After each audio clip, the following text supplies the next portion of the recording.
Good morning. क्या हुआ? कौन सा टॉपिक शुरू किया था कल? राजस्थान की चित्रकला। तो राजस्थान की चित्रकला में सबसे पहले क्या पढ़ा आपने? जो राजस्थान की जो चित्रकला उसके इतिहास के बारे में पढ़ा है। ये तो सिर्फ एक बहाना था ताकि 5 मिनट तुम रिवीजन कर लो। ये थोड़ा इसी डर से कम पढ़ा तो सही तुमने। याद नहीं हुआ? कुछ को तो याद हुआ होगा थोड़ा बहुत तो। चलो अच्छी बात है। तो चलो कल जो पढ़ा उसका फटाफट से रिवीजन करते हैं और फिर आगे अपन शुरू करते हैं। तो राजस्थान की चित्रकला शुरू किया था। उसमें सबसे पहले आपने पढ़ा राजस्थान की चित्रकला के संदर्भ में आपको प्रारंभिक प्रमाण कौन से मिले थे। तो शैलाश्रय बताए थे। शैलाश्रय का मतलब बता दी। शैल का मतलब क्या होता है? चट्टाने, और आश्रय मतलब जहां पर रहने का स्थान था। तो जो आदि मानव थे वो जिस उस समय जब गुफाओं में रहा करते थे तो उन्होंने शैलों के ऊपर अर्थात चट्टानों के ऊपर डिजाइन या आप बोल सकते हो चित्रण किया था। और वो 2-3 स्थान आपने पढ़े थे राजस्थान में। कौन कौन से थे? एक आलनिया दर्रा जो कहाँ पड़ता है? कोटा में। एक वो कहाँ पर है? भरतपुर में। और एक और स्थान बेरार। तो यहाँ से आपको या फिर इनके शैलाश्रय से जो चित्र प्राप्त हुए उनसे आपको पता लगता है कि राजस्थान में जो प्रारंभिक चित्रण है वो इस समय हुआ करता था। इसके बाद में आपने क्या पढ़ा था? 2-3 ग्रंथों के बारे में पढ़ा था जो राजस्थान की चित्रकला के संदर्भ में प्रारंभिक प्रमाण भी माने जाते हैं। कौन कौन से थे? एक ओद नियुक्ति गति और एक 10 वैकल्पिक सूत्र चूर्णी, जो वर्तमान में कहाँ पर सुरक्षित रखे हुए हैं? जैसलमेर दुर्ग में एक पुस्तक भंडार था जिसका नाम क्या था? जीनभद्र सूर्य भंडार, वहां पर सुरक्षित रखे। और किस सन के थे वो ग्रंथ? 1060 ईस्वी के। उसके बाद 2-3 व्यक्तियों के आपने नाम पढ़े। सबसे पहले ए.के. स्वामी, आनंद कुमार स्वामी, जिन्होंने राजस्थान की चित्रकला का वैज्ञानिक विभाजन किया था।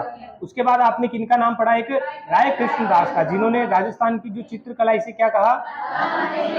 राजस्थान शैली कहा। ठीक है। और इसके बाद में आपने क्या पढ़ा था? 2-3 बातें आपने पढ़ी थी कि जिससे जो राजस्थान की चित्रकला उसका जो मूल रूप है वो कौन सी शैली है, या फिर जननी आपने पढ़ा था। जन्म स्थान किसे माना जाता है? मेवाड़ को। और जो राजस्थान की चित्रकला वो किस चित्र शैली से प्रभावित है? मेवाड़ की। और एक और नाम आपको बताया था ना, राजस्थान में शुरुआत में अजंता एलोरा की गुफाएं थी, वहां से बताया था। वहां से फिर गुजरात, गुजरात से फिर राजस्थान में आई। तो इस प्रकार राजस्थान में चित्रकला की शुरुआत आपने पढ़ी थी। उसके बाद राजस्थान की चित्र शैली है, चित्रकला, उसे 4 भागों में आपने बांट लिया था। एक मेवाड़ स्कूल या फिर मेवाड़ शैली, अगली मारवाड़ स्कूल या फिर मारवाड़ शैली, अगली हाड़ौती और अगली उंडाड़ शैली। मेवाड़ में कौन कौन से? उदयपुर, चावंड, देवगढ़, नाथद्वारा, ऐसे आपने पढ़ लिए थे। मेवाड़ की चित्रकला के संदर्भ में अगर बात करते हैं तो मेवाड़ का ऐसा पहला या फिर प्रारंभिक ग्रंथ कौन सा है जिसके ऊपर चित्रण हो रखा है? श्रावक प्रतिक्रमण सूत्र चूर्णी। किसके शासन काल का है वो? तेज सिंह। कब का है? 1260 ईस्वी का है। और क्या पढ़ा आपने इनमें? हाँ, एक और ग्रंथ देलवाड़ा में लिखा, सुपासना चरियम। ठीक है। देलवाड़ा में किसके शासन काल में? मोकल के शासन काल में। उसके बाद आपने क्या पढ़ा? चावंड शैली पढ़ी। चावंड शैली का स्वतंत्र रूप से विकास किनके शासन काल में? महाराणा प्रताप के। महाराणा प्रताप के समय एक चित्रकार थे, क्या नाम पड़ा? निसारदीन। कौन सा चित्र बनाया उन्होंने? तोला मारू का, जो वर्तमान में कहाँ है? दिल्ली। महाराणा प्रताप के बाद अगले व्यक्ति कौन आए? अमर सिंह। उनके शासन काल में भी निसारदीन चित्रकार थे। और कौन सा चित्रण किया है? रागमाला। वो भी कहाँ पर है? दिल्ली में। इनके बाद आपने किनका नाम पढ़ा? जगत सिंह प्रथम का। इन्हें क्या कहा जाता है? मेवाड़ चित्रकला का स्वर्ण काल। और इन्होंने क्यों कहा जाता है? क्योंकि इन्होंने एक स्थापना करी थी कारखाने की। क्या नाम था? चितेरों की भोगरी या फिर तस्वीरारों कारखाना। ठीक है। और इनके शासन काल में एक चित्रकार का नाम लिखा था आपने, साहिबदीन, जिन्होंने कौन सा चित्र बनाया? रागमाला का। एक और चित्रकार था इनके काल का, साहिबदीन, और एक मनोहर। मनोहर नाम भी लिखा था ना लास्ट में आपने प्रमुख चित्रकारों में। तो दोनों किस काल के, मतलब किनके शासन काल के? जगत सिंह प्रथम के शासन काल के। इनके बाद क्या पढ़ा आपने? संग्राम सिंह द्वितीय। इनके समय 2 आपने चित्रों के नाम, मतलब ग्रंथ और ये है, लेकिन उनके ऊपर जो चित्रण किया है उनके नाम आपने लिखे। कौन कौन से? एक तो कलीला दमना, और अगला नाम क्या लिखा? मुल्ला 2 याजा के लतीफ, ये दोनों नाम आपको याद रखने हैं, ठीक है। इसके बाद आपने मेवाड़ या फिर चावंड शैली के 2-3 चित्रकारों के आपने नाम लिखे थे, साहिबदीन, मनोहर और एक जना बोल दो कोई, गंगाराम, जगन्नाथ, ठीक है। ये चावंड शैली होगी। इनके बाद अगली कौन सी पड़ी, नाथद्वारा। नाथद्वारा शैली का मुख्य रूप से विकास किनके शासन काल में हुआ, राज सिंह के। और नाथद्वारा की जो मौलिक देन है, मतलब नाथद्वारा चित्र शैली मुख्य रूप से किस लिए जानी जाती है, पिछवाइयों की। और पिछवाइयां किनसे संबंधित है, श्रीनाथ जी के, मतलब कृष्ण लीलाओं का चित्रण जिनके ऊपर हुआ हुआ है। और इसकी विशेष बात क्या पड़ी आपने, नाथद्वारा जो चित्र शैली है, जैसे केले के पत्ते, गायों का, इनका सर्वाधिक चित्रण हो रखा है। और मुख्य रूप से हरा और पीला रंग अधिक प्रयोग में लिया है इन्होंने।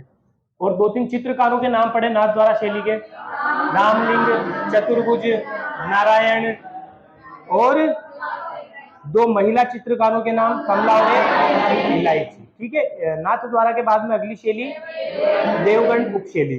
तो देवगढ़ जो एक ठिकाना हुआ करता था, इसकी स्थापना या किसके द्वारा की गई थी, जय सिंह के द्वारा नहीं की गई, जय सिंह का शासन काल था मेवाड़ में, लेकिन जो स्थापना करी उनका नाम द्वारिकादास चुंडावत 1680 ईस्वी में, ठीक है। इसके बाद क्या पढ़ा आपने, हाँ, इस शैली को प्रकाश में लाने का श्रेय श्रीधर अंधारे को जाता है। और इसमें 2-3 चित्रकारों के नाम लिखे होंगे, भगता, कौला प्रथम और कौला द्वितीय। और इसका प्रमुख चित्र इस शैली का हजारा की ओवरी। आगे बात समझ में, यहां तक आपने पढ़ लिया था। इसके बाद अगली स्कूल या फिर अगली शैली है वो कौन सी आएगी आपके, मारवाड़ शैली।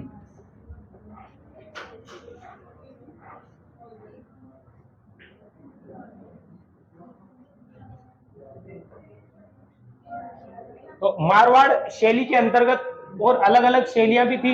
आपने 5-7 नाम लिखे थे, कौन कौन से थे, सबसे मुख्य रूप से तो जोधपुर, बीकानेर, किशनगढ़, अजमेर, नागौर, और एक जैसलमेर और एक सिरोही। ऐसे 5-7 आपने नाम पढ़े थे, ठीक है। तो मारवाड़ शैली की जब आप बात करते हो तो मारवाड़ में सर्वाधिक चित्रण किनका हुआ है,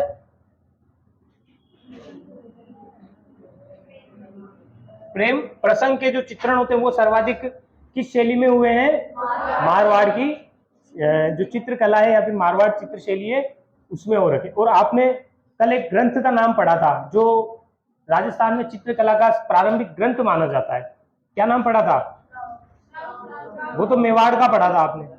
उससे पहले कौन सा नाम, मेवाड़ के नहीं, मेवाड़ से भी पहले एक 10 वैकल्पिक सूत्र चूर्णी और एक ओध नियुक्ति व्रति, तो वो मारवाड़ में ही इसका चित्रण किया था। तो इस कारण मारवाड़ का प्रारंभिक चित्र कौन सा या फिर चित्रित ग्रंथ कौन सा हो जाएगा, ओध नियुक्ति व्रति। लिखो इसको, मारवाड़ में लिखना, मारवाड़ शैली डाल दिया, उसके बाद अगली लाइन में लिखना इस शैली का प्रारंभिक चित्रित ग्रंथ, इस शैली का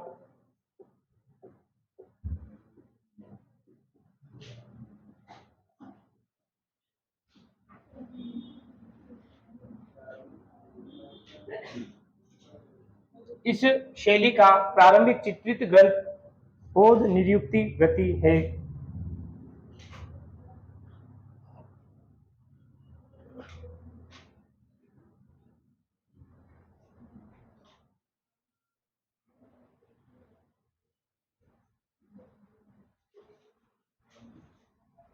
और जिस समय इस ग्रंथ के ऊपर चित्रण किया गया उस समय मारवाड़ में शासक जो शासन है वो हुआ करता था प्रतिहारों का। तो अगर कभी आपसे पूछ ले जो ओध नियुक्ति व्रति जो ग्रंथ है इसके ऊपर जो चित्रण हुआ है वो किस काल में हुआ है, प्रतिहार कालीन। तो आपने कहां तक लिखा, ग्रंथ का नाम लिख लिया, प्रारंभिक ग्रंथ ओध नियुक्ति व्रति है जो कि प्रतिहार कालीन, जो कि प्रतिहार कालीन है।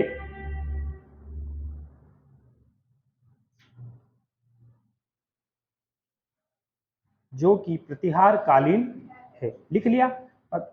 मारवाड़ शैली के अंदर पहली उपशैली आप बोल लो या फिर जो इसके अंदर सब टॉपिक आपने हेडिंग डाली थी वो कौन सी थी, सबसे पहले जोधपुर शैली। तो अगला इसमें नाम लिखना, जो मारवाड़ शैली होगी ना इसके अंदर आप पहला पॉइंट कौन सा पढ़ोगे,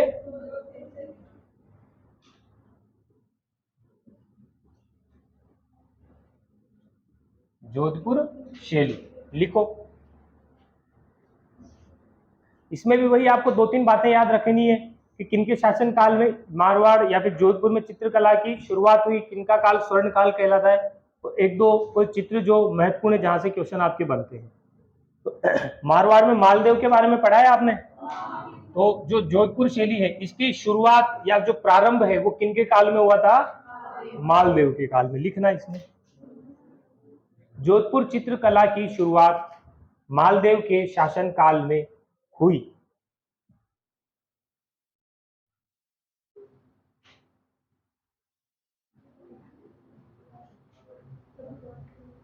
जोधपुर चित्रकला या फिर चित्र शैली की शुरुआत मालदेव के शासन काल में हुई।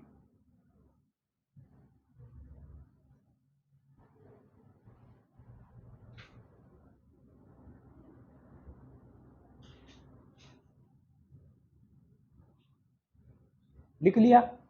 जिसे आपने कल महाराणा प्रताप के समय एक चित्र का नाम लिखा था, क्या नाम था, महाराणा प्रताप। अभी आपने पढ़ा ना चावंड शैली। महाराणा प्रताप में कौन सा चित्रण हुआ था, ढोला मारू का। वैसे ही ढोला मारू के ऊपर भी चित्रण हो रखा है जोधपुर शैली में।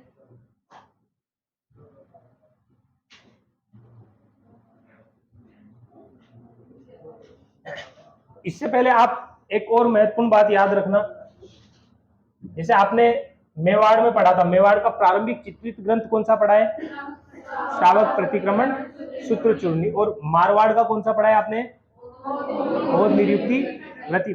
मारवाड़ के अंदर अगली जो शैली वो कौन सी है, जोधपुर शैली। जोधपुर शैली में भी 2-3 चित्र हुए जो जोधपुर शैली के प्रारंभिक चित्र माने जाते हैं। ये ग्रंथ का नाम है उत्तराध्ययन, यह 2 बार लिख दिया।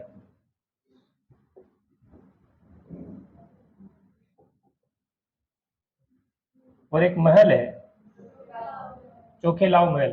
तो महलों के ऊपर तो दीवारों पे जो चित्र होगा वो कौन सा होगा, भित्ति चित्रण। और ये तो ग्रंथ है, तो ग्रंथ के ऊपर चित्रण हुआ है। तो जो मालदेव का आपने नाम लिखा है, इनके शासन काल में ही जोधपुर चित्रकला की शुरुआत हुई। और इन्हीं के शासन काल में एक तो उत्तराध्ययन ग्रंथ था जिसके ऊपर चित्रण हुआ है, और एक चोखेलाव महल, इनके ऊपर कौन सा चित्रण हुआ है, भित्ति चित्रण। अगली लाइन में लिखना, मालदेव के काल में,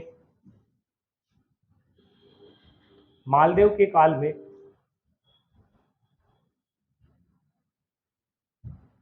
मालदेव के काल में उत्तराध्ययन ग्रंथ, मालदेव के काल में उत्तराध्ययन ग्रंथ व चोखेलाव महल पर भित्ति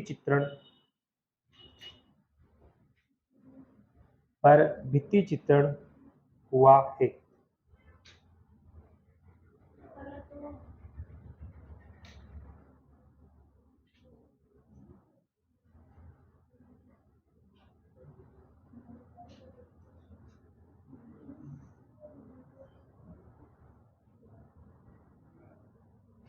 लिख लिया। तो आपको याद रखना है जोधपुर शैली के जो प्रारंभिक चित्रण है वो कहाँ हुआ। एक तो उत्तराध्ययन ग्रंथ है जिसके ऊपर चित्रण हुआ, और एक चोखेलाव महल इसके ऊपर चित्रण हुआ। और किनके शासन काल में हुए ये चित्रण, मालदेव के शासन काल में। लिख ली ये बात, दोनों ग्रंथों, एक ग्रंथ और एक भित्ति चित्रण के बारे में लिख लिया। इसके बाद मारवाड़ में एक शासक हुए, क्या नाम लिखा है, सूर सिंह।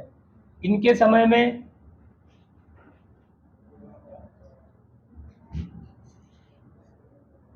एक तो ढोला मारू, और एक और मैंने नाम क्या लिखा था, भागवत पुराण। ठीक है, तो इन दोनों पर चित्रण किनके शासन काल में हुआ है, सूरसिंह के शासन काल में। अगली लाइन में लिखना, सूरसिंह के शासन काल में, सूरसिंह के शासन काल में ढोला मारू व भागवत पर चित्रण हुआ।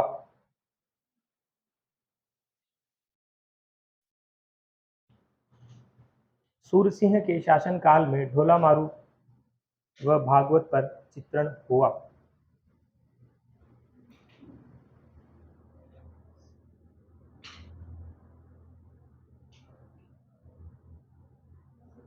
हो गया। इनके बाद मारवाड़ या फिर जोधपुर जो चित्रकला है, इसका स्वर्णकाल किनका शासनकाल कहलाता है? एक जोधपुर में एक राजा के बारे में पढ़ा होगा आपने, पढ़ा इनके बारे में?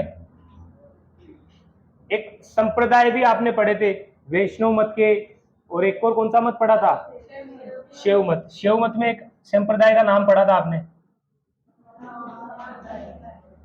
नाथ संप्रदाय। तो जो जोधपुर के जो शासक थे मान सिंह, ये किस संप्रदाय के थे? नाथ संप्रदाय के। तो ये नाथ संप्रदाय के थे, तो इनसे संबंधित चित्रण ही करवाया हुआ इन्होंने सर्वाधिक। तो लिखना अगली लाइन में, सबसे पहले लिखना मान सिंह का काल, मान सिंह का काल, मान सिंह का काल जोधपुर चित्रशैली का स्वर्ण काल कहलाता है। मानसिंह का काल जोधपुर चित्रशैली का स्वर्ण काल कहलाता है।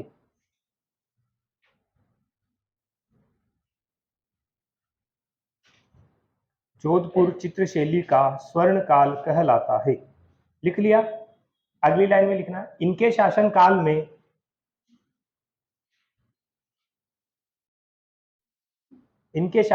में नाथ संप्रदाय से संबंधित, इनके शासनकाल में नाथ संप्रदाय से संबंधित चित्र बनाए गए।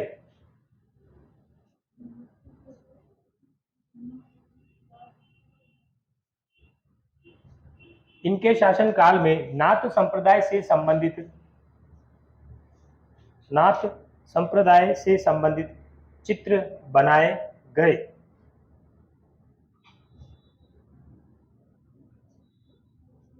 लिख लिया? और इनसे संबंधित जो मान सिंह का शासनकाल है, इनके समय में कौन कौन से चित्र सर्वाधिक बने?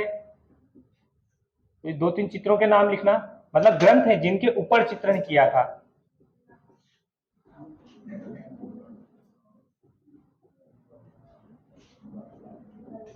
दो तीन ग्रंथ है जिनके ऊपर चित्रण किया गया था मान सिंह के शासनकाल में। तो इन तीनों ग्रंथों के नाम लिख लेना। लिख लिया? पहले तो ये लिख लेना, नाथ संप्रदाय से संबंधित चित्र बनाए गए, और 2-3 इनके उदाहरण लिख लो, शिव पुराण, दुर्गा पुराण और एक नाथ चरित्र।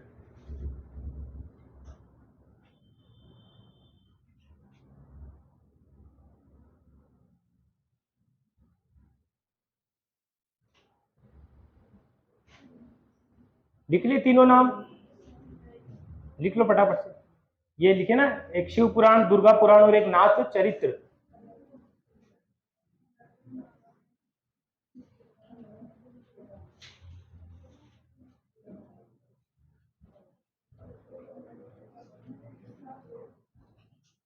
लिख लिए नाम?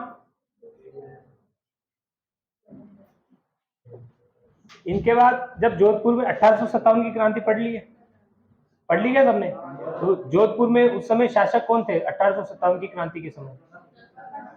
तख्त सिंह थे। तो जब मारवाड़ में या जोधपुर में तख्त सिंह का शासनकाल था, इस समय जोधपुर चित्रकला में कंपनी शैली, मतलब जो उस समय ईस्ट इंडिया कंपनी का प्रभाव था, तो तख्त सिंह के समय मारवाड़ की जो शैली है, इसमें किनका प्रभाव पड़ने लगा?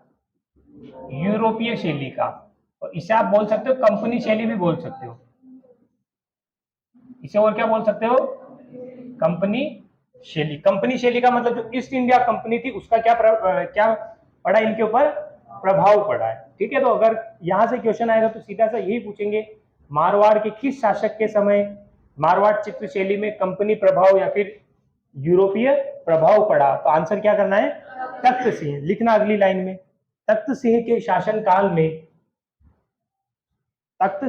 शासनकाल में मारवाड़ की जगह जोधपुर ही लिखना। ठीक है, तख्त सिंह के शासनकाल में जोधपुर शैली में यूरोपीय शैली, और कोष्टक में क्या लिखोगे? कंपनी शैली। जोधपुर शैली में यूरोपीय शैली, और यूरोपीय शैली के आगे कोष्टक में लिखना कंपनी शैली का प्रभाव पड़ा।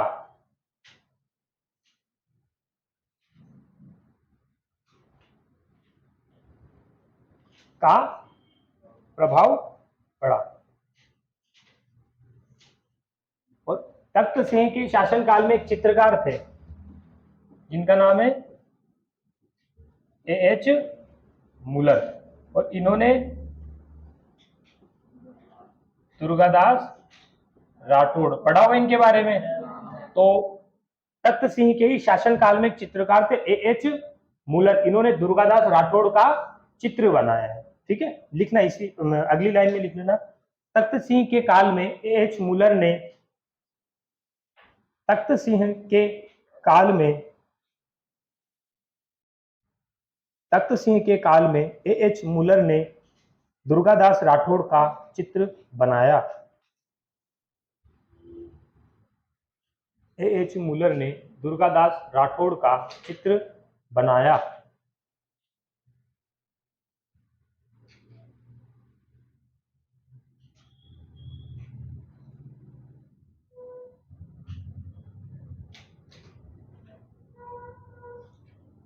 लिख लिया, एएच मुलर ने दुर्गादास राठौड़ का चित्र बनाया।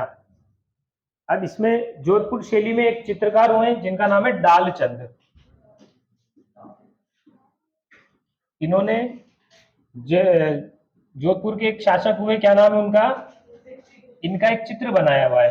तो अभय सिंह का नृत्य देखते हुए चित्र लिखना इसमें अगली लाइन में। डालचंद ने, चित्रकार का नाम है ये, डालचंद ने अभय सिंह का नृत्य देखते हुए,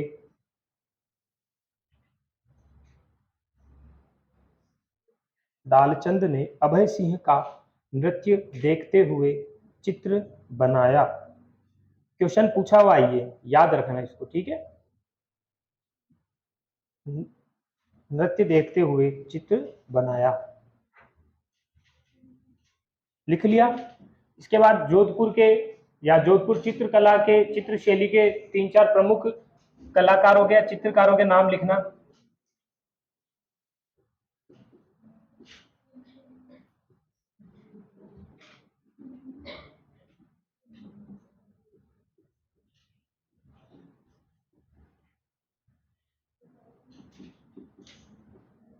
ये चारों नाम एक साथ पूछे हुए एग्जाम में, सेफू, छज्जू, नाथ और रामा।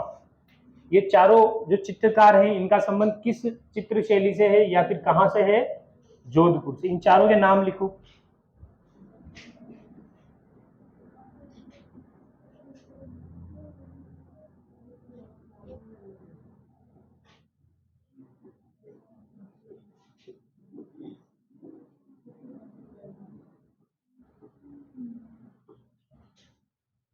जो ऊपर के जो चारों नाम है ना, ये चारों एक साथ एग्जाम में पूछे हुए हैं, इनके नाम याद रखने हैं, ऐसे ही सीक्वेंस में ही याद रखने हैं। सेफू, छज्जू,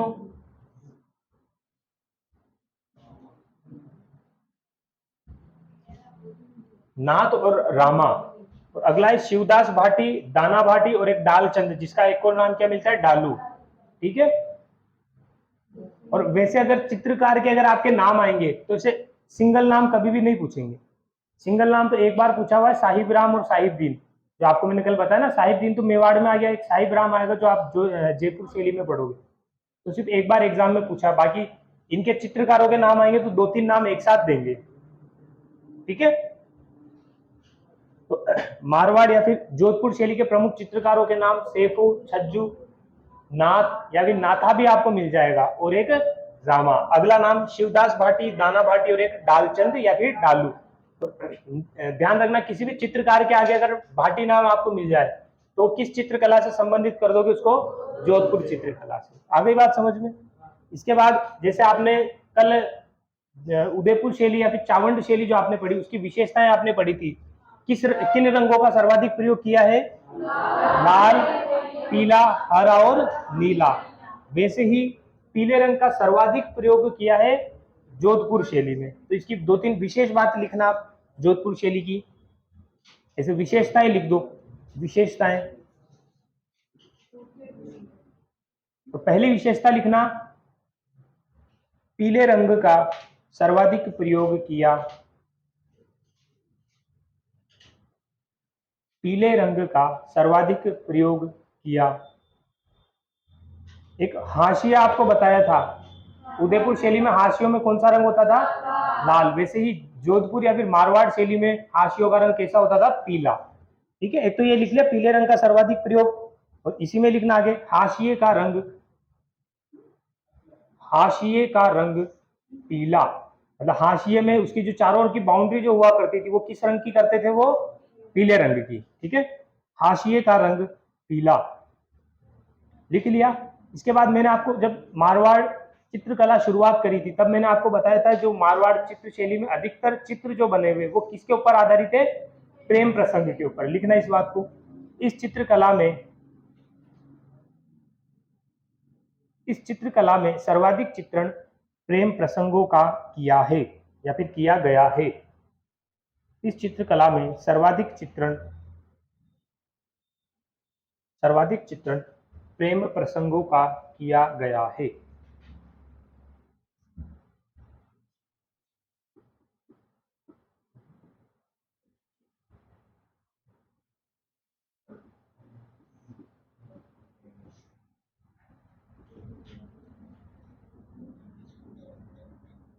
ऐसे दो तीन चित्रों के इनके नाम लिख लो, जैसे ढोला मारू या फिर ढोला मरवड़ चित्र, ये भी किस शैली में बना हुआ है? मारवाड़ या फिर जोधपुर शैली में। अगला नाम क्या है? रूपमती, बाज बहादुर। ये चित्रों के नाम है। ठीक है, मतलब वैसे तो चरित्र है इनकी कहानियां, लेकिन इनके ऊपर जो चित्रण है वो सर्वाधिक कहाँ किया है? जोधपुर शैली में।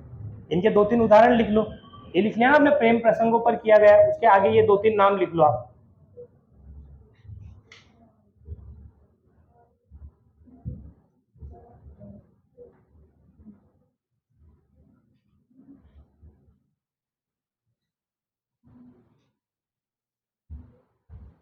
एक पक्षी होता है जो रेगिस्तान में मारवाड़ साइड में मिलता है, खंजन पक्षी है। इसका चित्रण भी किस शैली में किया गया है? जोधपुर शैली में। अगली लाइन में लिख लेना, खंजन पक्षी का चित्रण, खंजन पक्षी का चित्रण।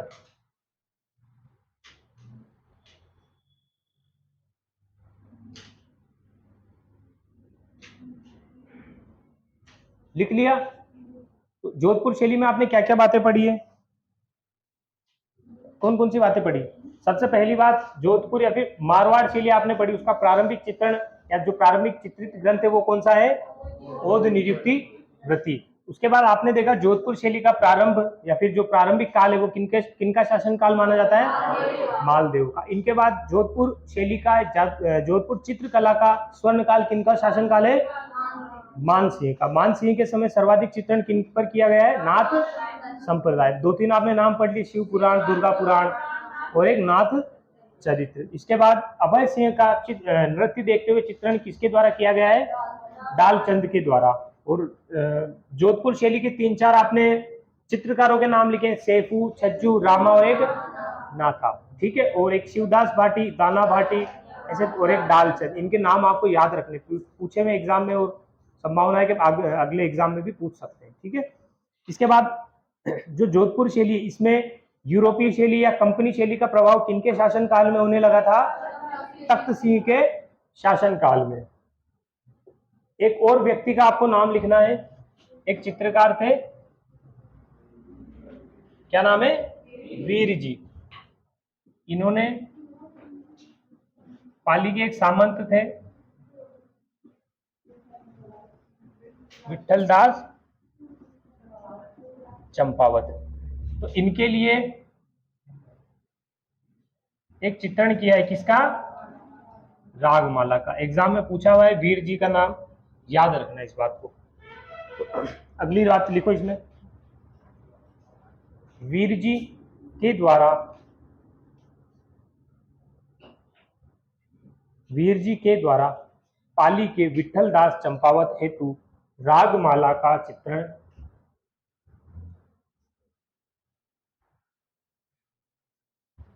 पाली के विठल दास चंपावत हेतु रागमाला का चित्रण किया है।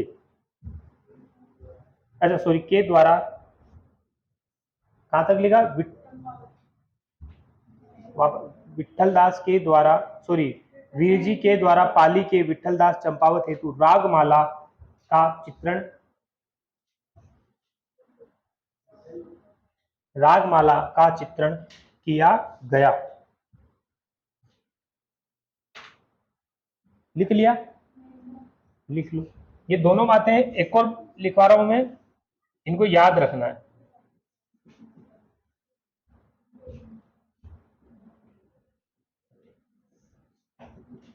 लिख ली बात ऊपर वाली? अब अगले एक व्यक्ति थे मतीराम, इनकी एक पुस्तक है, क्या नाम लिखा है? रसराज। इसके ऊपर भी चित्रण किस शैली में हो रखा है? जोधपुर शैली में। 2007-8 में पता नहीं कोई एक एग्जाम हुआ था जिसमें क्वेश्चन पूछा हुआ मतीराम की पुस्तक का नाम क्या था, तो आंसर क्या है? रसराज। लिखो इसमें अगली लाइन में, मतीराम की पुस्तक रसराज पर चित्रण जोधपुर शैली में किया गया है। मतीराम की पुस्तक रसराज का चित्रण जोधपुर शैली में किया गया है।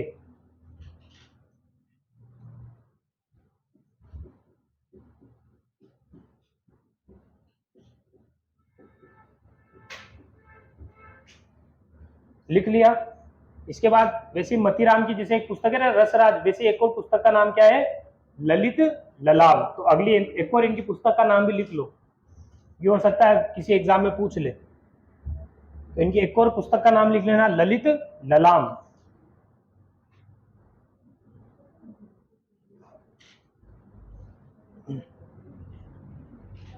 लिख लिया? हाँ, तो एक तो इनकी पुस्तक का नाम क्या हो गया? रसराज, और एक और पुस्तक का नाम क्या हो गया? ललित ललाम। रसराज के ऊपर तो चित्रण हो रखा है, और चित्रण किस शैली में? जोधपुर चित्र शैली में। ठीक है, यहां पे आपके जोधपुर शैली कंप्लीट हुई। इसके बाद में अगली शैली का नाम लिखना, बीकानेर शैली।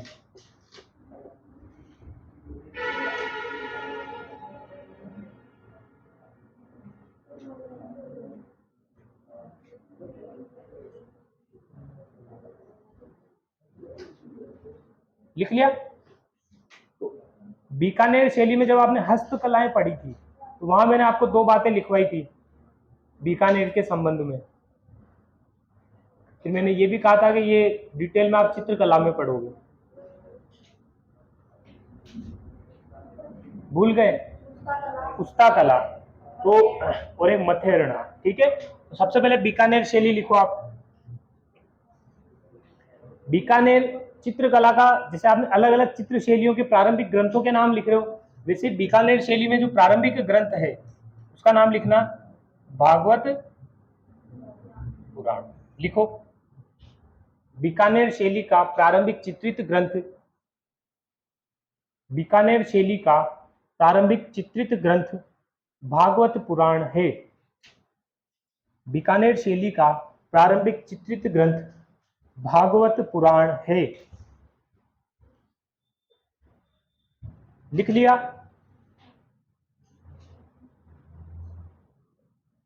जैसे आपने पढ़ा जोधपुर शैली का की शुरुआत कहां से, किनके शासनकाल में हुई है? मालदेव। वैसे ही बीकानेर की जो चित्र शैली है, बीकानेर के एक शासक हुए राय सिंह, इनके समय बीकानेर की शैली की शुरुआत हुई थी। लिखना, बीकानेर शासक राय सिंह के समय इस शैली का, बीकानेर शासक राय सिंह के समय इस शैली का प्रारंभ हुआ।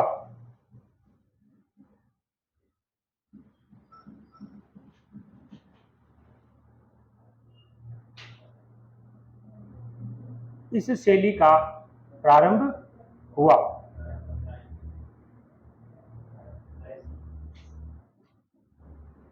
लिख लिया सबने? हाँ, प्रारंभ हुआ।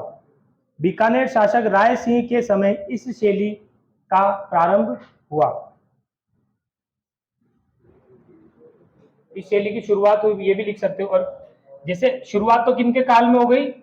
राय सिंह। वैसे ही बीकानेर शैली का जो स्वर्ण काल है, कौन है? अनूप सिंह पढ़ लिया क्या? चलो फिर तो पढ़ाने की जरूरत ही नहीं है। लिखो, अनूप सिंह का काल बीकानेर शैली का स्वर्ण काल।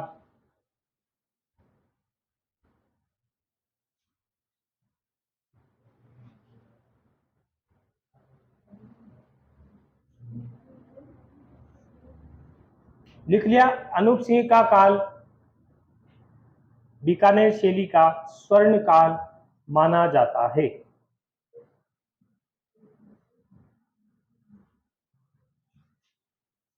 शुरुआत किनका किनका काल? राय सिंह। और स्वर्ण काल किनका? अनूप सिंह का शासन काल। ठीक है। और जो बीकानेर चित्र शैली है, इसमें आपको मुख्य रूप से सिर्फ दो ही बातें पढ़नी है, मतलब दो ही, एक उस्ता कला और एक, दोनों आपको बता रखी है। उस्ता कला क्या होती है? ऊंट की खाल के ऊपर जो चित्रण किया जाता है वो क्या कहलाता है? उस्ता कला। और मथेरना आपको क्या बताया था?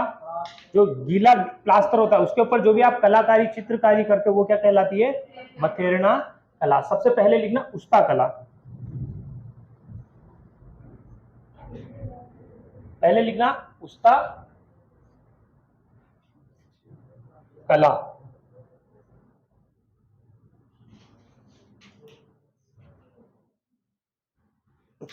तो उस्ता कला ये भी भारत की नहीं है। दो कलाकार थे जिनका नाम है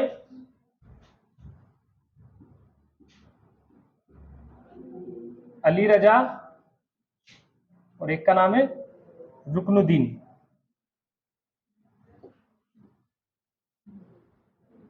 तो ये दो कलाकार थे जिन्हें लाहौर से लेकर आए थे। ठीक है। और फिर इन्होंने बीकानेर में उस्ता कला की शुरुआत की। लिखना इस बात को, लाहौर से, लाहौर से अली रजा व रुकनुद्दीन को,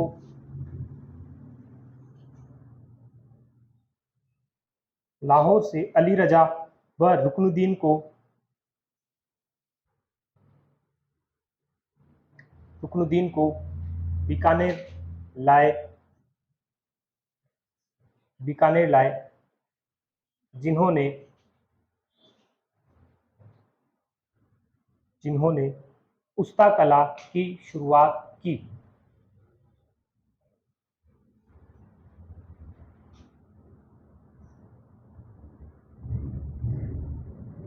लिख लिया। और उस्ता कला आपको बता रखा है ना, ऊंट की खाल पर चित्रण करना, ये बात वापस लिख लो।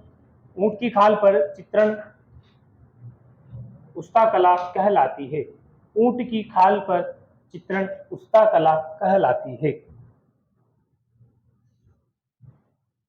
ऊंट की खाल पर चित्रण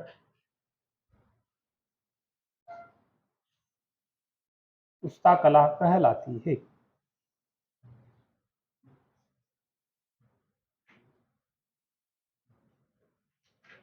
लिख लिया।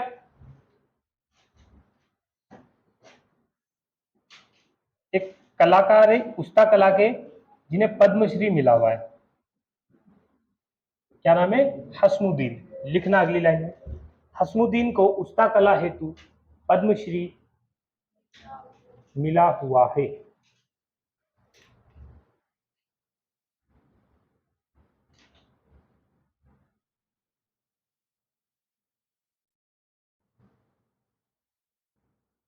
हसनुद्दीन को उस्ता कला हेतु पद्मश्री मिला हुआ है।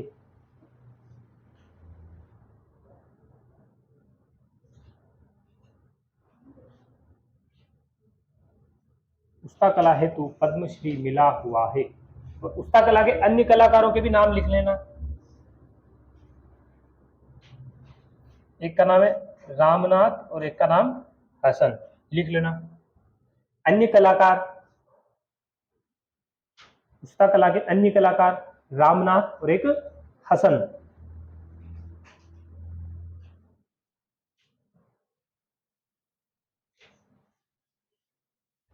लिख लिया।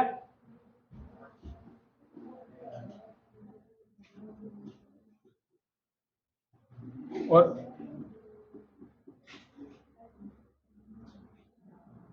एक बीकानेर में एक संस्थान है, क्या नाम है, केमल हाइट ट्रेनिंग सेंटर, और यहाँ पर उस्ता कला सिखाई जाती है। ठीक है, लिखना अगली लाइन में, केमल बीकानेर स्थित केमल हाइट ट्रेनिंग सेंटर में, बीकानेर स्थित बीकानेर स्थित केमल हाइट ट्रेनिंग सेंटर में उस्ता कला सिखाई जाती है। बीकानेर स्थित केमल हाइट ट्रेनिंग सेंटर में, बीकानेर स्थित केमल हाइट ट्रेनिंग सेंटर में उस्ता कला सिखाई जाती है, उस्ता कला सिखाई जाती है।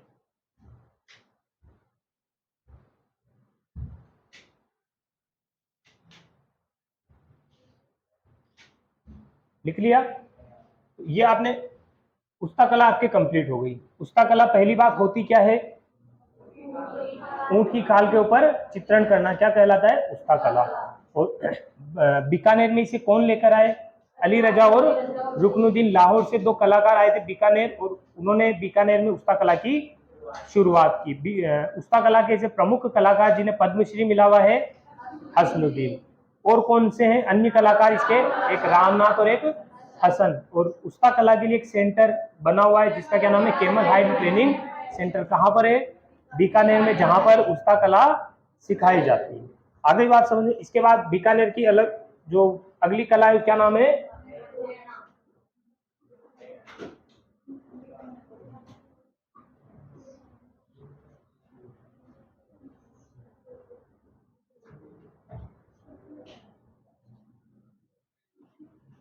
क्या होती है ये कला, गीले प्लास्टर पर चित्रकारी करना ही क्या कहलाता है, मथेरना। और जो मथेरना वैसे ये गोत्र है, जैसे अलग अलग गोत्र चलती है ना, वैसे जो जैन होते हैं ना उनके गोत्र है, और उन्हीं के द्वारा इस कला की शुरुआत की गई। इस कारण इस कला को क्या कहा जाने लगा, मथेरना कला। लिखना इसमें, गीले प्लास्टर पर, गीले प्लास्टर पर, हाँ गीले प्लास्टर पर चित्रकारी या चित्रण, गीले प्लास्टर पर चित्रण करना मथेरना कला कहलाती है, कहलाती है। लिखना, यह कला, यह कला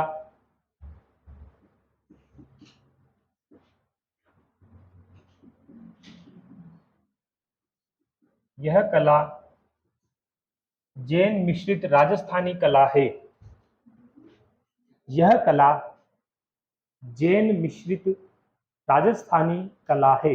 मतलब मुख्य रूप से जो ये कला करते कौन है, जैन, और इसमें थोड़ा बहुत जो राजस्थानी कला है उसका भी प्रभाव है, मतलब दोनों का मिश्रण है ये। लिखा, यह कला जैन मिश्रित राजस्थानी कला है। लिख लिया। तो ये मथेरना कला, इसे और भी क्या कहा जाता है,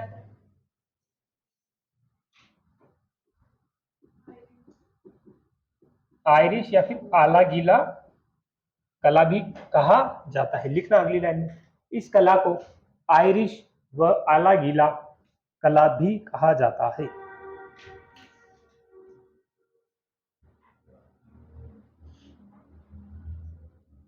आयरिश व आला गीला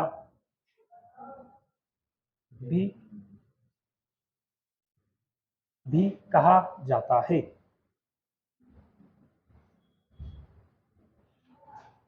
लिख लिया। इसके बाद जो मथेरना कला है, इसके दो कलाकार प्रसिद्ध जिनके नाम लिखना,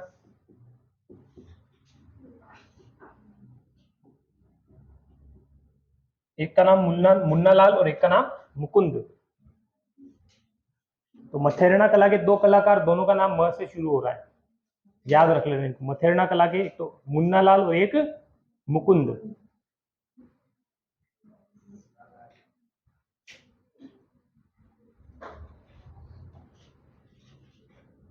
लिख लिया। तो क्या पढ़ा मथेरना कला के बारे में, गीले प्लास्टर पर चित्रकारी कलाकारी करना क्या कहलाता है, मथेरना कला। और क्या पढ़ा मथेरना कला के बारे में, जैन मिश्रित राजस्थानी, मतलब मुख्य रूप से जो मथेरना कला ये कौन करते हैं, जैनियों के द्वारा की जाती है। और क्या पढ़ा इस कला के बारे में, दो तीन आयरिश या फिर आला गीला भी कहा जाता है, क्योंकि गीले प्लास्टर पर की जाती है और ये कला भी बाहर की है, तो भारत की नहीं है ये कला। इनके बाद इस कला के दो प्रसिद्ध कलाकारों के नाम, एक मुन्ना लाल और एक मुकुंद। लिख ली ये बातें। इसके बाद जो बीकानेर की जो चित्रकला या चित्र शैली, इसकी एक विशेष बात है, इसमें जो चित्रकार जो चित्र बनाते हैं उसके नीचे अपना नाम, अपने पिता का नाम और दिनांक, ये दोनों तीनों बातें लिखते हैं। मुख्य रूप से तो जो चित्रकार है उसका नाम और दिनांक ये दोनों अंकित करते हैं, लिखना इस बात को। और जैसा बीकानेर के चित्रकार कर रहे वैसा का वैसा ही शेखावाटी के चित्रकार भी करते हैं। जो चित्र बना है उसके नीचे पेंटर अर्थात चित्रकार का नाम और नीचे दिनांक का नाम लिखना इसमें। बीकानेर व शेखावाटी के चित्रकार, बीकानेर व शेखावाटी के चित्रकार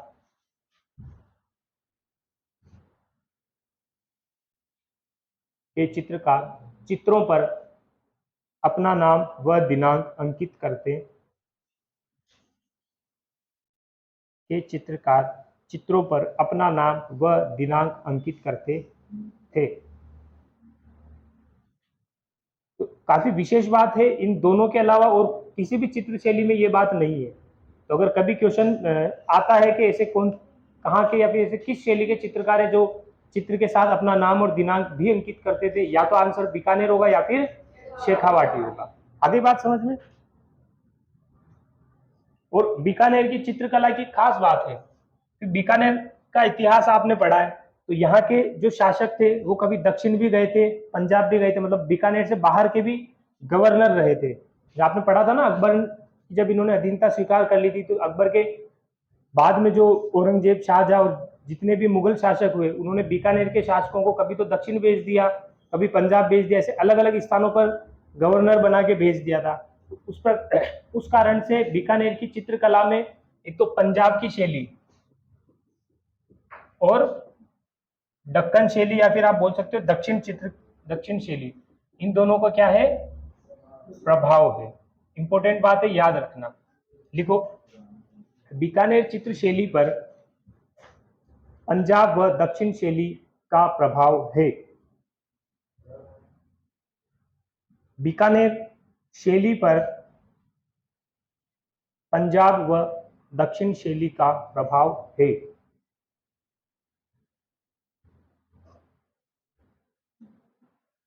दक्षिण शैली का प्रभाव, और इसके पीछे कारण यही है कि बीकानेर के जो शासक है वो कभी दक्षिण भारत रहे, कभी पंजाब में भी रहे, तो अब वहां रह के आएंगे तो वहां की शैली का उन्हें पता चला है उन शासकों को, तो फिर वहां बीकानेर आके फिर उन्होंने अपनी जो चित्रकला है उसमें दूसरी चित्रकला को भी डाला था।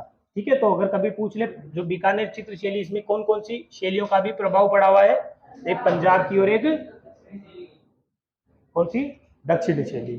ठीक है, बीकानेर के बाद अगली शैली का नाम लिखना, किशनगढ़ शैली।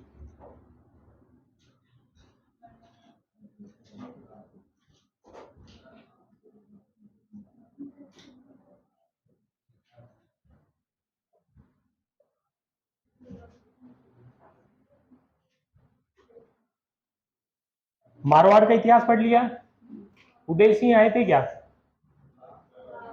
आए थे, हाँ, मोटा राजा उदय सिंह जिनका उपनाम आपने पढ़ा होगा, तो उनके 7-8 पुत्र थे, उनमें से एक पुत्र था इनके 8वें नंबर का, उसका नाम था किशन सिंह। क्या नाम था, किशन सिंह। तो उसने 1609 ईस्वी में किशनगढ़ की स्थापना की थी, लिखना इस बात को।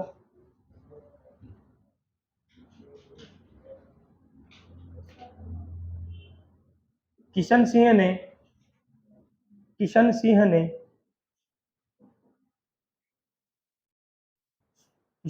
1608-9 ईस्वी में किशनगढ़ की स्थापना की।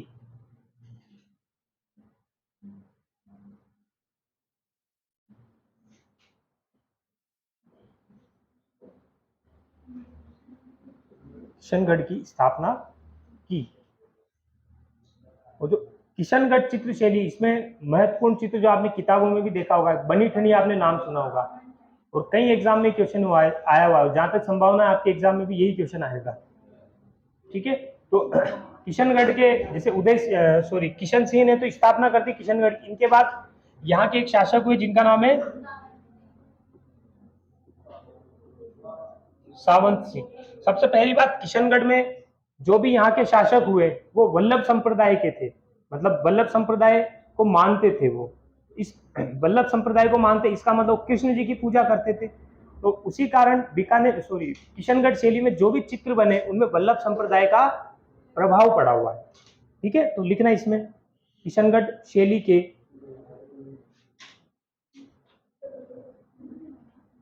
किशनगढ़ शैली के चित्रों में वल्लभ संप्रदाय का प्रभाव है। किशनगढ़ शैली में क्या लिखा आपने? किशनगढ़ शैली के चित्रों में वल्लभ संप्रदाय का प्रभाव है। वल्लभ संप्रदाय का प्रभाव है।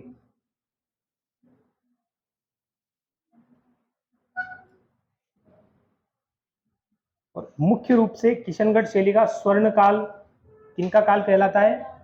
सावंत सिंह, क्योंकि सर्वाधिक चित्र जो बने हैं मुख्य रूप से वो किनके शासन काल में बने? सावंत सिंह की। लिखना इसमें किशनगढ़ शैली का स्वर्ण काल, किशनगढ़ शैली का स्वर्ण काल किनका काल है? सावंत सिंह का। किशनगढ़ शैली का स्वर्ण काल सावंत सिंह का शासन काल।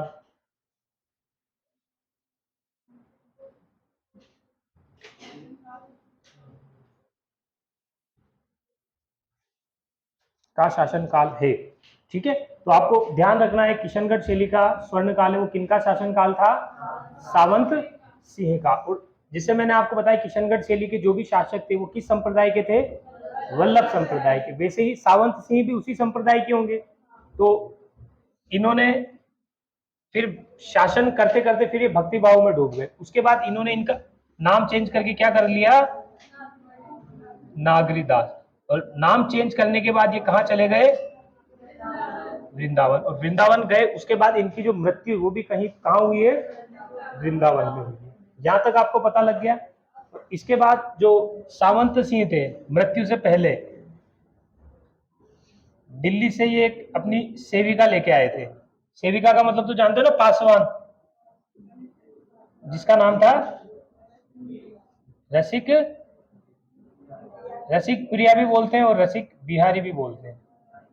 ठीक है, तो इनकी जो पासवान थी इसको दिल्ली से लेके आए थे। और इनके शासन काल में एक चित्रकार थे जिनका क्या नाम है? निहाल चंद। तो सावंत सिंह ने निहाल चंद से अपनी प्रेमिका रसिक बिहारी का चित्रण बनवाया। और वही चित्र फिर आगे क्या कहलाया? बनी ठनी। और यहीं से आपके क्वेश्चन आता है सर्वाधिक। आज तक कई एग्जाम में पूछा हुआ ये क्वेश्चन। ठीक है, लिखना इसको सावंत सिंह के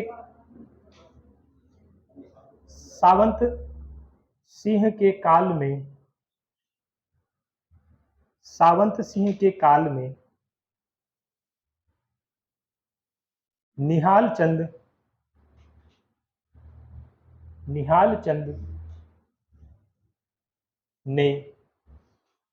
चंद ने इनकी पासवान रसिक बिहारी। और जो रसिक बिहारी इनकी पासवान है, कहां से लेकर आए थे? दिल्ली से। कोष्टक में लिख लेना दिल्ली। इनकी पासवान रसिक बिहारी का चित्र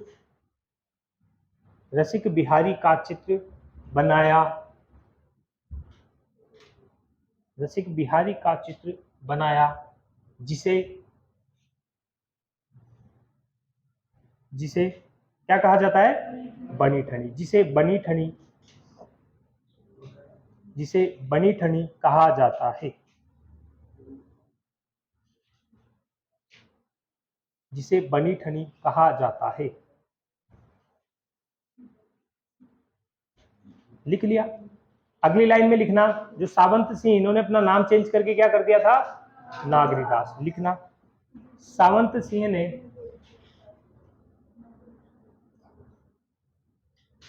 सिंह ने अपना नाम बदलकर सावंत सिंह ने अपना नाम बदलकर नागरीदास रखा। सावंत सिंह ने अपना नाम बदलकर नागरीदास रखा तथा तथा भक्ति करने कहाँ चले गए थे? वृंदावन। तथा भक्ति करने वृंदावन गए।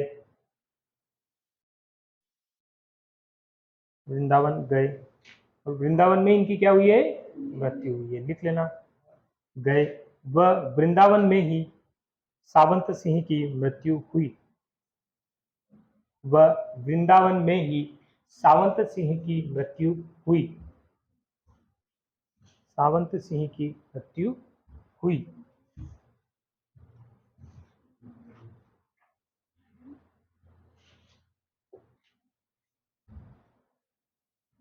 लिख लिया?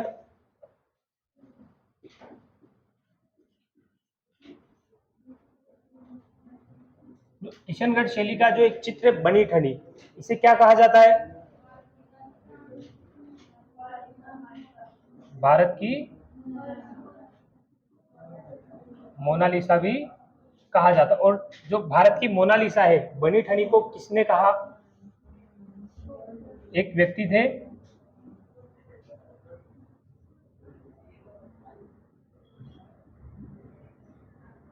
किसने कहा है? भारत बनी ठनी को भारत की मोनालिसा किसने कहा है? एरिक डिक्सन ने। और जो बनी ठनी है, इसके ऊपर डाक टिकट भी जारी कर चुकी है भारत सरकार। कब? 1973 में। लिखना इसको, बनी ठनी को बनी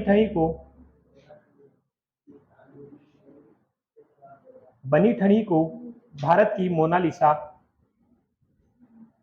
बनी ठनी को भारत की मोनालिसा एरिक डिक्सन ने कहा। भारत की मोनालिसा एरिक डिक्सन ने कहा।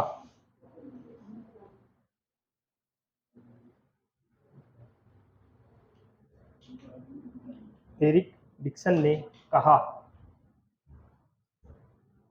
1973 में बनी ठनी पर भारत सरकार ने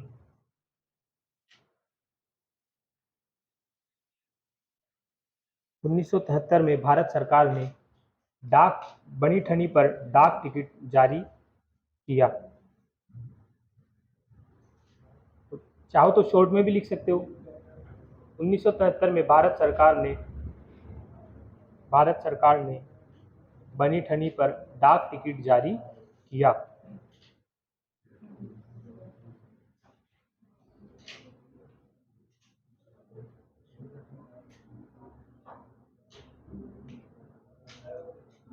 लिख लिया ये बात सबने? इसके बाद में एक और चित्रकार हुए हैं, क्या नाम है उन चित्रकारों का? अमीर चंद। इन्होंने एक चित्र बनाया है,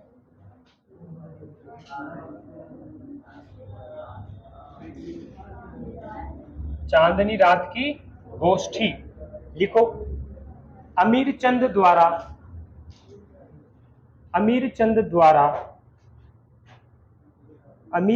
द्वारा चांदनी रात की गोष्ठी नामक चित्र भी बनाया गया है।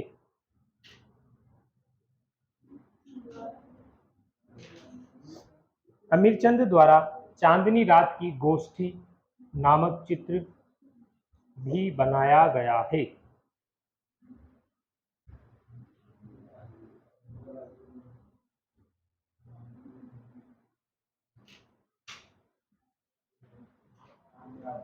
गोष्ठी का मतलब क्या होता है? डिस्कशन करना, बातें करना। तो अमीर चंद के द्वारा एक चित्र बनाया गया है, चांदनी रात की गोष्ठी। ठीक है, इन दोनों चित्रकारों के नाम याद रखने हैं आपको। इसके अलावा किशनगढ़ चित्रकला के 3-4 चित्रकार जिनके भी नाम एग्जाम में पूछे हुए हैं।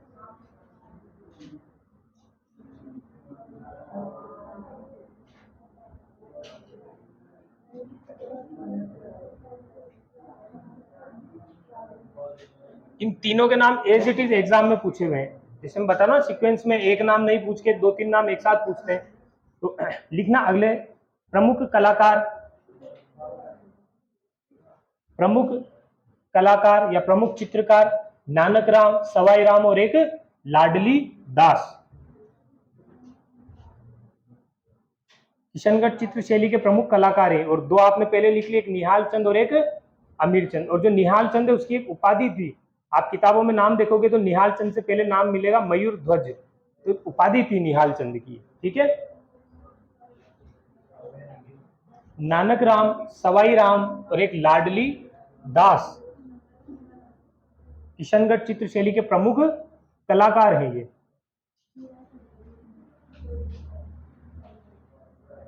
एक चीज और आपको ध्यान रखनी है, आपने नाक के आभूषण पढ़े थे, याद है किसी को?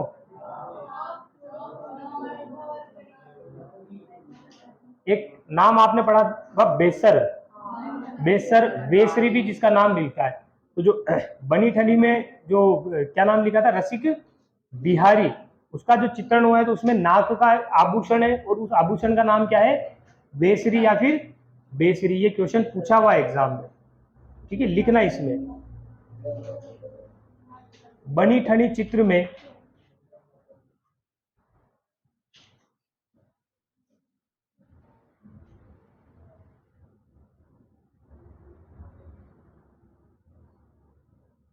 कौन सा आभूषण प्रयोग में लिया है, मतलब जो आभूषण बनाया है वो आभूषण का नाम क्या है, बेसरी। बनी ठनी चित्र में बेसरी, और एक और नाम लिख लेना, वेसरी भी लिख लेना है, ठीक है।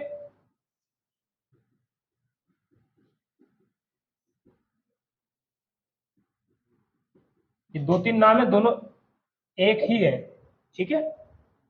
बनी ठनी चित्र में बेसरी, वेसरी या बेसर नामक आभूषण का चित्रण किया हुआ है।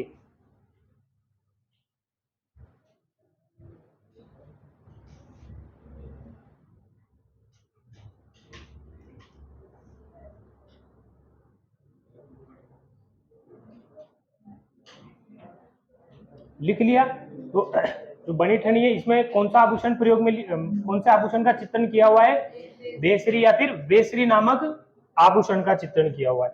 तो आपके कौन कौन से कंप्लीट हो गए, बीकानेर वाला हो गया, जोधपुर शैली हो गई और किशनगढ़ होगी। मुख्य रूप से ये तीनों ही है जहां से आपके क्वेश्चन आते हैं। बाकी की जो शैलियां वो छोटी छोटी, उनमें 2 या 3 लाइनें आपको लिखनी है। सबसे पहले आप लिख लो अजमेर की, लिख लो।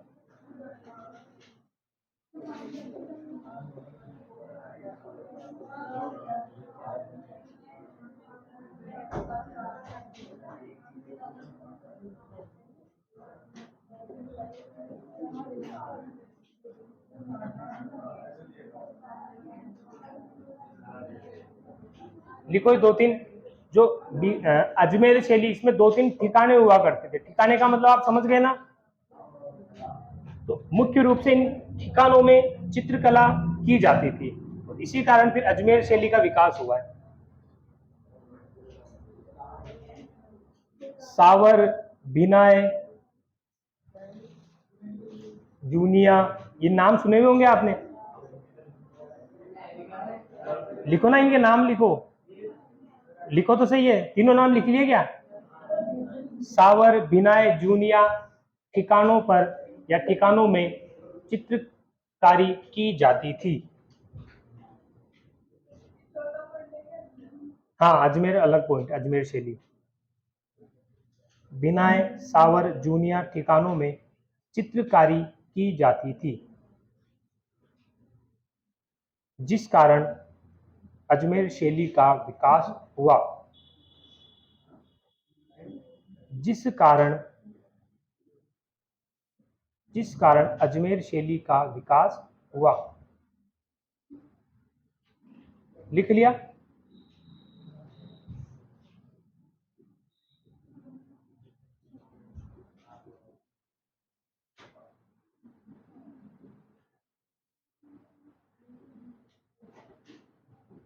जो जूनिया है ना, यहाँ के एक चित्रकार थे जिनका नाम क्या है, चांद। इनके द्वारा एक चित्र बनाया गया था, किनका, बाबूजी का व्यक्ति चित्र, मतलब पूरी जो फोटो होती है ना वो बनाई गई थी किसके द्वारा?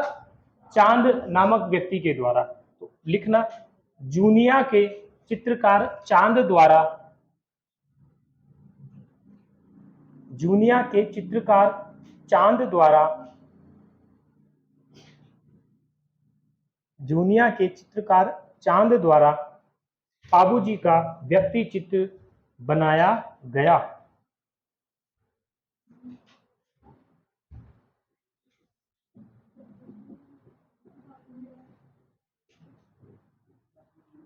बाबूजी का व्यक्ति चित्र बनाया गया, लिख लिया। इसके बाद जैसे आपने नाथ द्वारा शैली में 2 महिला चित्रकारों के आपने नाम पढ़े थे, कमला और इलायची, वैसे अजमेर शैली की 2 महिला चित्रकार जिनका नाम उसना और एक साहिबा, लिखना, महिला चित्रकार उसना व साहिबा।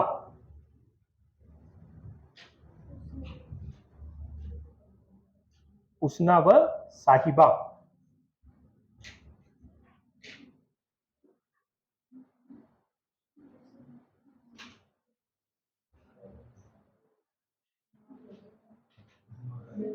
लिख लिया सबने? इनके बाद अगली एक शैली लिखना, जैसलमेर शैली।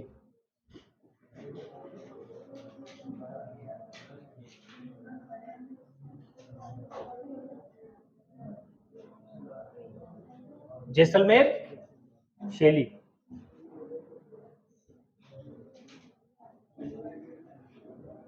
जैसलमेर शैली लिख लिया, जैसलमेर शैली। तो इसमें मूमल आपने नाम सुना था, मूमल गीत में भी आया था, ठीक है। हाँ, लोद्रवा जो जैसलमेर में पड़ता वहां की क्या थी, ये राजकुमारी थी। तो जैसलमेर शैली में एक महत्वपूर्ण चित्र बना हुआ है जिस चित्र का क्या नाम है, मूमल। लिखना अगली लाइन इसमें जैसलमेर वाले में लिखना, मूमल का चित्रण जैसलमेर शैली में किया गया है। मूमल का चित्रण जैसलमेर शैली में किया गया है।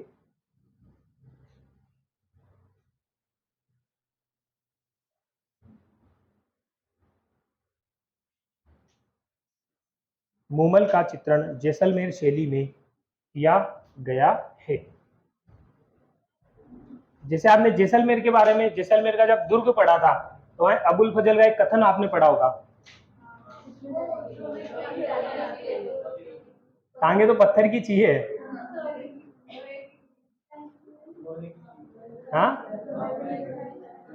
लकड़ी का घोड़ा, लोहे की सॉरी पत्थर की टांगे, ये आपको कहां तक ले जा सकती है, जैसलमेर के दुर्ग तक।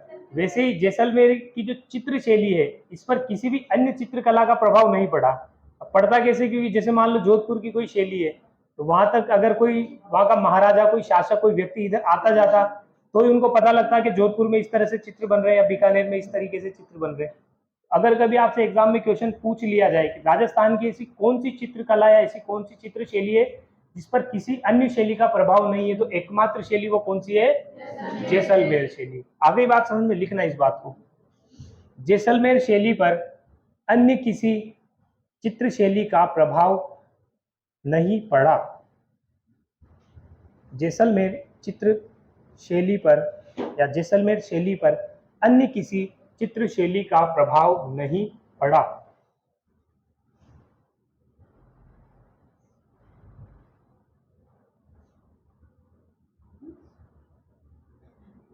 वो ऑटोमेटिकली अंडरस्टूड है बात। जैसे आपने बीकानेर में पढ़ा था, बीकानेर के शासक कभी दक्षिण गए, कभी पंजाब गए, तो वहां की चित्र शैली का प्रभाव पड़ा। और जैसलमेर में ना तो कोई शासक बाहर गया, ना बाहर से कोई शासक आया, तो जैसलमेर शैली पर अन्य किसी भी शैली का प्रभाव नहीं पड़ा, ठीक है। इसके बाद अगली एक शैली लिखना, नागौर शैली।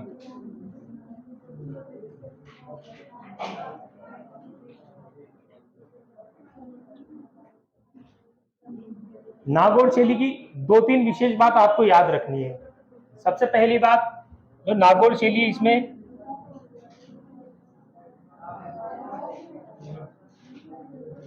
क्या हुआ है, किवाड़ों पर भित्ति चित्रण। किवाड़ का मतलब तो जानते हो ना, जो दरवाजे होते हैं उनके ऊपर भित्ति चित्रण किया है। इसके अलावा बुझे हुए रंगों का प्रयोग किया है। इसके अलावा जो चित्र बनाए हैं उनमें किस प्रकार के वस्त्रों का प्रयोग है, और अधिकतर जो चित्र बने हुए हैं इनमें कौन से चित्र बने हुए हैं, वृद्धावस्था वाले। जो नागौर की जो चित्र शैली, बस इसकी 3-4 बातें आपको याद रखनी है। कौन कौन सी? नागौर शैली में जो चित्रण हुआ है वो मुख्य रूप से किवाड़ों पर कौन सा वाला, भित्ति चित्रण, और जो रंग प्रयोग में लिए हैं वो कौन से, बुझे हुए रंगों का प्रयोग किया गया है। और पारदर्शी वस्त्रों का प्रयोग का मतलब पारदर्शी वस्त्रों का चित्रण किया हुआ है। और मुख्य रूप से जो सर्वाधिक चित्र है वो किनके हुए हैं, वृद्धावस्था के चित्र बने हुए। लिख लो ये चारों बातें। हाँ,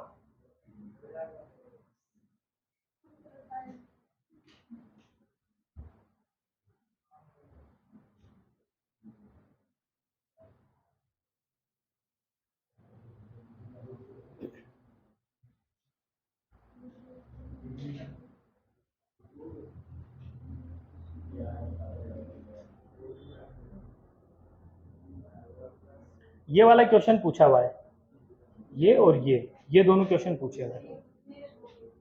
हाँ, बूझे रंग मतलब एक तो होते चमकीले जैसे पीला, नीला, और एक बिल्कुल डल जैसे जिनको देखते हुए आंखों के ऊपर कोई चमक नहीं आती। अब जैसे आप कोई भी अगर नीला रंग देखते हो तो उनमें आंखों में चमक आती है, नीला हो गया।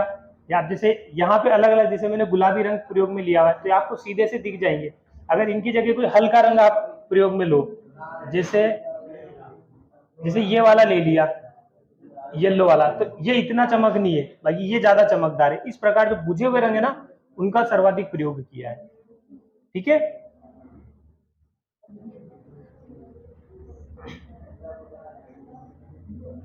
बुझे हुए का मतलब ये तो नहीं समझे पहले उनको जला के फिर बुझा दो, है? लिख लिया ये सबने। इसके बाद एक चित्रशैली शिरोई वाली इतनी इंपॉर्टेंट नहीं है, एक याद रखना,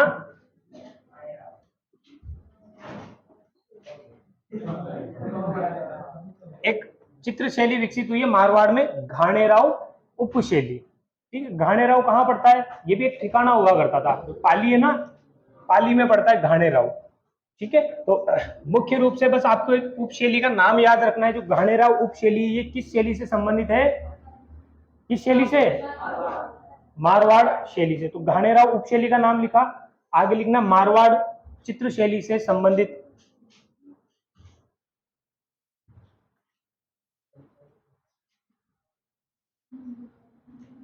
मारवाड़ शैली से संबंधित।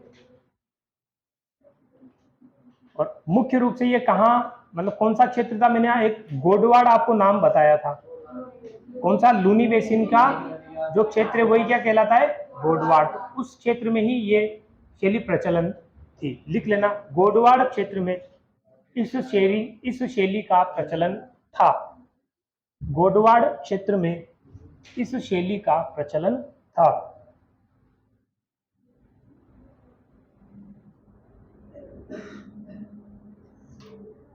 लिख लिया सबने,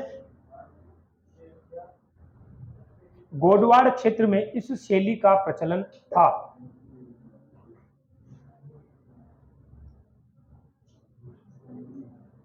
लिख लिया,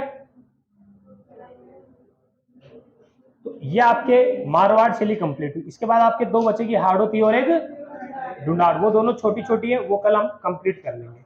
ठीक है, और कल कौन सा टॉपिक याद करके आओगे, अब 2 दिन से नहीं पूछ रहा इसका मतलब ये नहीं कल नहीं पूछूंगा, कौन सा करके आओगे याद, नहीं, कौन सा याद करवाएं, हाँ, चलो लोक देवता याद करके आता, कल मैं पूछूंगा लोक देवता।